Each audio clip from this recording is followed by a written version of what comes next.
ఈరోజు ఎపిసోడ్ అయితే చాలా చాలా ఫన్నీగా ఉంది. ప్రభావతి, బాలు వీళ్ళిద్దరూ కూడా ఒక టీమ్‌గా వర్క్ చేయడం చూడడానికైతే చాలా బావుంది. సో, ఈరోజు ఏం జరిగిందనేది సింపుల్‌గా షార్ట్‌కట్‌లో తెలుసుకుందాం. సబ్స్క్రైబ్ చేయడం మర్చిపోకండి. పాస్‌పోర్ట్స్ కోసం బాలు అప్లికేషన్స్ తెచ్చి అందరికి ఇస్తాడు కదా! ఇక ప్రభావతినైతే ఎవరు ఆపలేరు. చాలా హ్యాపీగా ఉంటుంది. కానీ చాలా ఖర్చు అవుతుంది కదా! అదంతా ఎలా అని బాలుని అడుగుతూ ఉంటారు. రావడం, పోవడం మాత్రమే ఖర్చు. మిగిలిందంతా కూడా అదిగో పార్లరం ఇల్లు అక్కడే ఉంది కదా! మనం అక్కడే ఉంటాం అని చెప్పేసి బాలు అంటాడు. ఇక రోహిణికైతే ఏం చెప్పాలో అర్థం కాదు. చాలా టెన్షన్ పడిపోతూ ఉంటుంది. మరి అక్కడ తిరగాలి అంటే అని అడుగుతూ ఉంటారు. అక్కడ రోహిణికి చాలా కార్లు ఉన్నాయంట. పెళ్ళైన మొదట్లో నాకు చెప్పింది అని ప్రభావతి అంటుంది. ఇక వీళ్ళంతా ఇలా మాట్లాడుకుంటూ ఉంటే ప్రభావతి ఏమో సైన్ చేస్తూ ఉంటుంది. రోహిణి మనసుని తీసుకొని పక్కకి వెళ్తుంది. ఏంటి అసలు మీ తమ్ముడు ఊరికే ఉండడా? ఇప్పుడు అక్కడికి వెళ్ళడం అవసరమా? నాకు ఇదంతా నచ్చట్లేదు అని చెప్పి రోహిణి అంటుంది. వాళ్ళ ఇష్టం వెళ్తానంటున్నారు. ఎప్పుడైనా అత్తగారి ఇంటికి తీసుకెళ్ళిన మక్కువేననేది వాడు తీసుకెళ్తున్నాడు. ఇప్పుడు ఏమైంది అని చెప్పి అక్కడి నుంచి వెళ్ళిపోతూ ఉంటాడు మనోజ్. ఇక రోహిణికి ఏం చేయాలో అర్థం కాదు. రూమ్లోకి వెళ్ళి కూర్చొని ఏడుస్తూ ఉంటుంది. వాళ్ళు మీనా కూడా బయటకు వచ్చి తర్వాత మాట్లాడుకుంటూ ఉంటారు. ఇదంతా ఏంటి, నాకు ఒక్క మాట కూడా చెప్పలేదని మీనా అంటుంది. నువ్వు ఆప్తే చెప్దాం అనుకుంటున్నాను. మనీషా అనేది అంత ప్లాన్ మాత్రమే. పాస్వర్డ్స్ ఎప్పటికైనా యూజ్ అవుతాయి. అందుకనే అప్లికేషన్స్ తెచ్చాను. అసలు తన రియాక్షన్ ఎలా ఉంటుందో చూడాలనుకున్నాను. ఖచ్చితంగా ఏదో ఉంది. ఒకవేళ తను మనకు అడ్డుపడింది అంటే కనుక ఖచ్చితంగా ఏదో దాస్తున్నట్టే. ఒకవేళ తను కూడా వస్తాను అని హ్యాపీగా ఫీల్ అయితే మన పని మనం చూసుకోవడమే, ఇంకేం లేదని అర్థం అని బాలు అంటాడు. మీరు అక్కడే తప్పు చేస్తున్నారు. తను వెళ్దామన్నా సరే తన మనసులో ఇంకేదైనా ప్లాన్ ఉండొచ్చు, కావాలని అలా చెప్పుండొచ్చు. మనం ఆ కోణంలో కూడా ఆలోచించాలి అని మీనా అంటుంది. సరే అని బాలు అంటాడు. ఇక రోహిణి ఏడుస్తూ ఉంటుంది కదా, తన దగ్గరికి మనసు వెళ్ళి ఏమైంది అని అడుగుతాడు. ఇక రోహిణి అయితే మళ్ళీ డ్రామా స్టార్ట్ చేస్తుంది. ఇలా వెళ్దాం అంటున్నారు, సడన్గా వస్తే మా నాన్న ఏమనుకుంటారు, ఇంతకాలం రాలేదు కదా ఇప్పుడు ఎందుకు వచ్చారు అనుకుంటున్నారు, ఖర్చు అంతా నాది అని చెప్తున్నారు, ఆస్తులన్నీ సీజ్ చేశారు, నా చేతిలో ₹1 లేదు అని చెప్పేసి ఏడుస్తూ ఉంటుంది. మీ బంధువులు ఉన్నారుగా చూసుకుంటారులే అని మనోజ్ అంటాడు. ఇదిగో నువ్వు ఇలాగే మాట్లాడతావు, నాకు మాత్రం అవమానంగా ఉండదా అని చెప్పేసి రోహిణి ఏడుస్తుంది.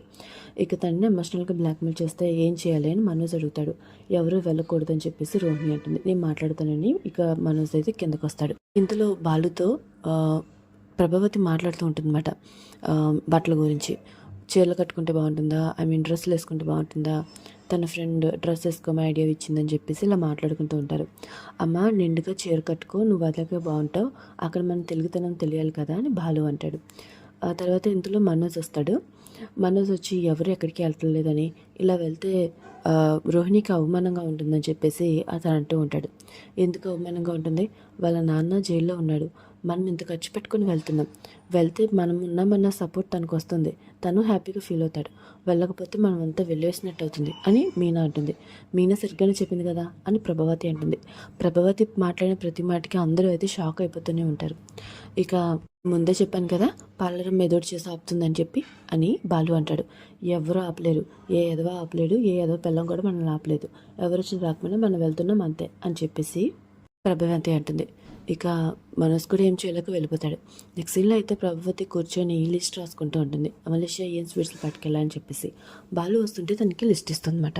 ఇక తనని కూర్చోబెట్టి మాట్లాడుతూ ఉంటుంది. ఇందులో అక్కడికి రోహిణి, మనోజ్, అలాగే రవి, శృతి వీళ్ళు కూడా వస్తారు. అవును, మలేషియాలో చూడడానికి ఏమేమి చోట్లు ఉంటాయి అని చెప్పేసి ప్రభావతి అంటుంది. నాకేం తెలుసు, పార్లర్ అమ్మే చెప్పాలి అని చెప్పి బాలు అంటాడు. నాకు మాత్రం ఏం తెలుసు అని మనసులో అనుకుంటూ ఉంటుంది రోహిణి. ఇక అక్కడ చూడడానికి ఏమేమి ప్లేస్లు ఉన్నాయని చెప్పి రవి, శృతి ఇద్దరు కూడా ఎక్స్ప్లెయిన్ చేస్తూ ఉంటారు. ఇక ఇలా మాట్లాడుకుంటూ ఉంటే నాకు రావడం కుదరదు, లీవ్ ఇవ్వనన్నారు అని రవి అంటాడు. నాకు కూడా కుదరదు, డబ్బింగ్ వర్క్ ఉంది అని శృతి చెప్తుంది. వేరే నువ్వు వస్తున్నావా అని మనోజ్ని అడుగుతాడు బాలు. వెళ్దామా రోహిణి అని మనోజ్ అంటాడు. ఏం మాట్లాడుతున్నావు, మనకి 30 లక్షల అప్పు ఉంది, అది తేలే వరకు నేను ఎక్కడికి రాను అని రోహిణి అంటుంది. అవునరా, నాకు కూడా మీటింగ్ ఉంది, నేను రాను అని మనోజ్ అంటాడు. ఇక ప్రభావతి ఇలా అంటూ ఉంటుంది.